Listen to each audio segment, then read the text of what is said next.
السلام عليكم وبسم الله الرحمن الرحيم. نديرلكم فطوري تاع نهار اليوم.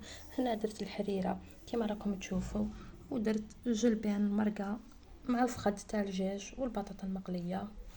درت السلطه تاعي حاجه بسيطه، ولي سوفلي جاو الله الله، جاو خفاف مفشفشين ومحمرين مليح، انا نبغيهم هكا.